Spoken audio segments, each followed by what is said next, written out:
Agrar soha rivojida zamonaviy texnikalar muhim o'rin tutadi. Aynan prezidentimizning 2024-yil 12-dekabrdagi qishloq xo'jaligini mexanizatsiyalash darajasini yanada oshirish chora-tadbirlari to'g'risidagi qarorida ham sohada zamonaviy agrotexnologiyalarni keng joriy etish belgilangan. Jumladan, paxtachilikda ham mazkur qaror ijrosini ta'minlash maqsadida tegishli vazirlik va tashkilotlar hamkorligida paxta terish mashinalarini, mexanizatorlarni tayyorlash va malakasini oshirish bo'yicha o'quv kurslari tashkil etilmoqda.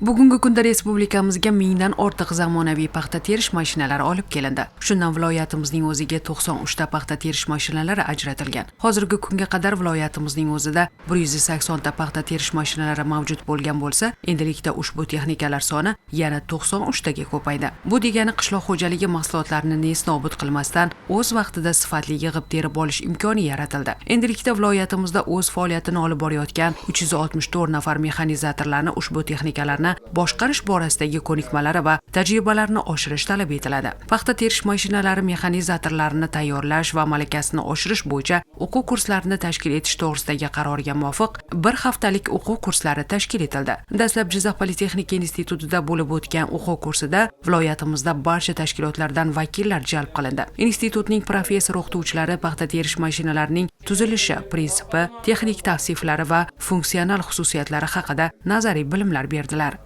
Amaliy mashg'ulot, ya'ni 36 soat dars mashg'ulotlari tashkil etilib, demak shundan 10 soat ma'ruza mashg'ulotlari va qolgan soatlarda amaliy mashg'ulotlar sifatida tashkil etilgan. O'qitish bo'yicha dastur tayyorlangan. Mana shu dasturlar bo'yicha ma'ruzalar tashkil qilinib, demak ma'ruza mashg'ulotlarida paxta terish mashinalarining kelib chiqish tarixi va ularning ishlab chiqarishi, tik shpindelli paxta terish mashinalari, gorizontal shpindelli paxta terish mashinalari va shular bo'yicha demak ma'lumotlar, ularni sozlash, rostlash, ularni tiklash, ta'mirlash va boshqalar bo'yicha mashg'ulotlar tashkil etilgan. Tinglovchilar yangi avlod texnikalari, raqamli monitoring platformalari va avtomatlashtirilgan boshqaruv tizimlari bilan tanishtirildi. O'quv jarayoni zamonaviy texnologiyalar asosida paxta terish mashinalaridan samarali, tejamkor va xavfsiz foydalanish malakalarini shakllantirishga, shu orqali ishlab chiqarish samaradorligini oshirishga yo'naltirildi.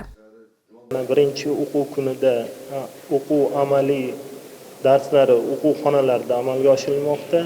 Ertangi kunda Mirzacho'l tumanida hamda Paxtakor tumanlarida ham rejalashtirilgan texnikalarni oldiga borib, paxta terish mashinalarini o'zida ham boshqarib, ularni qanday amaliyotda boshqarish bo'yicha ko'rsatmalar berilib, amaliy dasturlar tashkillashtirilgan. Albatta, mazkur kursni muvaffaqiyatli o'zlashtirishlari uchun tinglovchilar nazariy bilimlar, amaliy ko'nikmalar va kasbiy malakalarni egallashlari zarur. Shu boisdan ham kurs davomida amaliy kurslar ham tashkil etilishi belgilangan.